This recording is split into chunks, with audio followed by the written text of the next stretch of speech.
भाई किसी दोस्त ने एक रिक्वेस्ट की है कि एक वीडियो फिजिकल बॉडी इनसिक्योरिटी पर बना दीजिए, क्योंकि कोई आ, या तो मोटा है और कोई पतला है, कोई गोरा है, कोई काला है, कोई बीमार है, कोई स्वस्थ है। और हम कंपेयर करते रहते हैं। इस कंपैरिजन से कैसे बचें? तो एक तो यार बचपन से कैसे संस्कार हैं हमारे, उनका बहुत बड़ा रोल रहता है। क्योंकि बचपन से ही ये चीज़ें हमारे अंदर आ जाती हैं कि ये भेदभाव वाली, जैसे धार्मिक भेदभाव, ये हिंदू है, ये मुसलमान है, अगर अड़ोसी पड़ोसी हैं तो उसके साथ मत खेलना, वो तो दूसरे धर्म का है। ये ऐसी चीज़ें बचपन से हमारे अंदर आने लगती हैं कि कोई अच्छा है और कोई अच्छा नहीं है। मतलब मेरा जो धर्म है, मेरे जो विश्वास हैं वो ठीक हैं। और कुछ जनरल चीज़ें कि कोई गोरा है तो अच्छा है, फिल्में भी इसी को हाईलाइट करती हैं। बहुत सारे गाने, गोरी तेरा गांव बड़ा प्यारा, अब गोरी क्यों? भाई उस लड़की का नाम होगा कोई, तो गोरी मतलब अच्छा है। पुराने साहित्य में ऐसा नहीं था। मतलब जो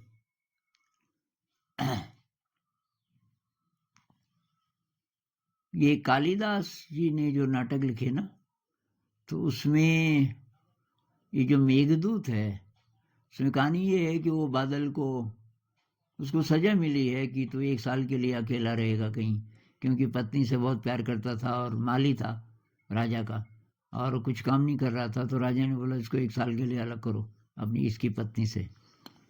तो वो बादल को अब किससे अपनी व्यथा कहे, तो बादल को कहता है कि तू जा और मेरा संदेश दे, और तू उसको पहचानेगा कैसे, मेरी प्रेमिका को? तो कहते हैं तन्वी श्यामा शिखर दर्शना पक्को बिंबो धरुष्टि, ऐसे ऐसे वर्णन करते हैं। मुझे बहुत पहले का याद है, लेकिन तन्वी श्यामा इतना तो मुझे अच्छी तरह याद है। अब बाकी हो सकता है कुछ मैं गलत बोल गया हूँ, लेकिन तन्वी श्यामा श्याम वर्ण की है। श्याम वर्ण को मतलब सांवले रंग को अच्छा माना जाता था उस जमाने में। तो अब ये बदलता रहता है समय के साथ। अभी आजकल गोरे को अच्छा मानते हैं, और वैसे हमारी स्किन के लिए क्या अच्छा है, उस आधार पे कहें तो सांवला अच्छा है। सांवला रंग जो है वो हमारे हेल्थ के लिए ज़्यादा अच्छा माना जाता है, बजाय कि बहुत ज़्यादा गोरे की। गोरी जो स्किन है, उसको नुकसान होने का ज़्यादा चांस रहता है। खैर, पर ये भेदभाव तो भाई या तो परिवार में, पहले परिवार से अगर सही संस्कार मिलें, फिर स्कूलों में हम कोशिश करें। तो हम अपने स्कूल में ये कोशिश करते हैं, तो जैसे हिंदू भी हैं, मुसलमान भी हैं, तो हमने जो प्रार्थनाएं लिखी हैं वो इस प्रकार से लिखी हैं कि आप बता नहीं सकते किसने लिखी होगी। क्योंकि उसमें जैसे एक प्रार्थना है ना, सुमति दो प्रभु मनुज मन को, सुमति दो, हम तेरे बंदे हैं अल्लाह, सुमति दो। पहले प्रभु बोला पहली लाइन में, दूसरी लाइन में अल्लाह बोल दिया। तो कोई हिंदू पढ़ेगा, क्योंकि हमारे यहाँ हिंदू बच्चे भी हैं, मुसलमान बच्चे भी हैं, तो उनको अपना लगेगा दोनों को ही। फिर हम कहानियों से, कि वो जंगल में अकेला था, घर से तो भाग गया, अभी 10-12 ही साल का था, और सौतेली माँ थी, उसने बहुत पीटा उसको। अब वो भाग के चला गया, पर अब उसको डर लग रहा था, तो मन ही मन में प्रार्थना कर रहा था, हे भगवान, हे अल्लाह, मेरी रक्षा कर। भगवान भी बोल दिया आपने, अल्लाह भी बोल दिया। तो ये आपकी भाषा से, आपके हाव भाव से, आपकी कहानियों से, और आपके व्यवहार से सबसे ज़्यादा अगर ऐसा लगता है कि कोई भेदभाव नहीं है, तो वो मूल्य, वो वैल्यूज़ बच्चे में जाती हैं। एक अफ्रीकन लड़की आई हमारे स्कूल में, तो उसका रंग तो बहुत ही ज़्यादा काला था, अफ्रीका में होते हैं बहुत काले रंग के, और उसके बालों का रंग भी काफ़ी अलग था। तो कुछ दिन वो लोग रहे यहाँ, 5-7 दिन। वो अकेली थी अफ्रीका की, बाकी और देशों के थे। जाते समय उसने बोला कि ये अकेला स्कूल है जहाँ बच्चों ने मुझे अलग नज़र से नहीं देखा। मैं जहाँ जहाँ गई, वो शिक्षा से जुड़ी हुई थी शायद, तो स्कूलों से पाला पड़ता था कि मैं जहाँ जहाँ गई मुझे हर जगह लगता था कि मैं थोड़ा अलग हूँ इन बच्चों की नज़र में, थोड़ा सा आउटसाइडर हूँ। यहाँ के मुझे कुछ लगा ही नहीं। कई दोस्त बन गए उसके। तो हम सोच रहे थे इन बच्चों में शायद कुछ कुछ ये भावना आ गई है कि कोई भेदभाव नहीं है, कोई ऊंच नीच नहीं है।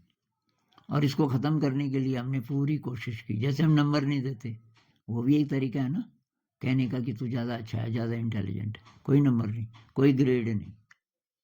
और किसी को हम ये नहीं कहते, हम एक रिपोर्ट कार्ड देते हैं 1 पेज का, उसमें लिखते हैं चरित्र, विज्ञान पक्ष, कला पक्ष, 3 हेडिंग, और नंबर तो देते नहीं। और उसमें ये नहीं लिखते कि तुझे ये नहीं आता, हम ये लिखते हैं कि तुझे क्या आता है, और जो आता है अब उस पर बिल्ड कर, उससे आगे बढ़, सबके लिए। तो कोई कंपेयर कर ही नहीं सकता। सभी की रिपोर्ट्स में बहुत अच्छी अच्छी बातें होती हैं, और ये होता है कि इतना तो सीख गया, अब आगे सीख। तो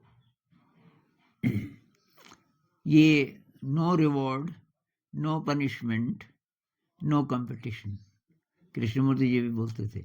अगर ये आप अपनाएंगे स्कूलों में, तो बच्चों में ये वैल्यूज़ जानी शुरू होंगी। लेकिन आप कैसे बचें? मान लीजिए आपका रंग है बहुत सांवला, और लोग बोलते हैं कि ये तो बेकार है, या कुछ भी ऐसे नज़र से देखते हैं, बोलेंगे नहीं भी, तो आप कैसे उस भावना से बचें जो शौक सा लगता है कि यार मैं ठीक नहीं हूँ? तो आप कैसे बचें? भाई याद रखिए, शरीर नहीं है मूलतः, शरीर से एक्चुअली भी कुछ होता नहीं। किसी से दोस्ती अगर आपकी हो रही है तो आपका चरित्र कैसा है, आपके अंदर कैसे कैसे गुण हैं, अंत में वही काम आते हैं। शरीर चाहे कैसे भी है, यही शादी में भी है। अब शुरुआत में एकदम रोमांटिक फीलिंग आई, किसी का चेहरा बहुत अच्छा लगा, मोहित हो गए आप, शादी कर दी। बाद में पता चला कि उसके गुण हैं वो बहुत अच्छे गुण नहीं है उसमें, तो बहुत जल्दी फिर वो आकर्षण तो ख़त्म हो जाता है। तो इसलिए ये देखना बहुत ज़रूरी है कि चरित्र कैसा है, देने का भाव, क्षमा भाव, उसके अंदर पराक्रम की फीलिंग कितनी है, संवेदनशीलता कितनी है, इत्यादि इत्यादि। और खुद में ये कल्टीवेट करो। अगर आपके अंदर ये कॉम्प्लेक्स है कोई कि मैं ठीक नहीं हूँ, मेरा रंग ठीक नहीं है, मेरी हाइट ठीक नहीं है, मैं बहुत मोटा हूँ वगैरह, तो अपने अंदर गुण पैदा करो, इतने ज़्यादा पैदा करो कि आपका वो सब कॉम्प्लेक्स खत्म हो जाएगा। और ध्यान करो, ध्यान भी एक टेक्निक है भाई। ध्यान करने से कुछ ही दिनों बाद आपको ये एहसास होने लग जाएगा कि यार असली चीज़ तो मेरे अंदर है, असली ताकत, असली शक्ति, असली प्रेम मेरे अंदर है। कोई फर्क नहीं पड़ता दुनिया वाले क्या कहेंगे। तो इसलिए कोशिश करनी है to be psychologically free from the world. दुनिया कुछ भी कहे, आपको ज़्यादा फर्क न पड़े। तो इसके लिए आपको प्रैक्टिस करनी पड़ेगी। नमस्कार।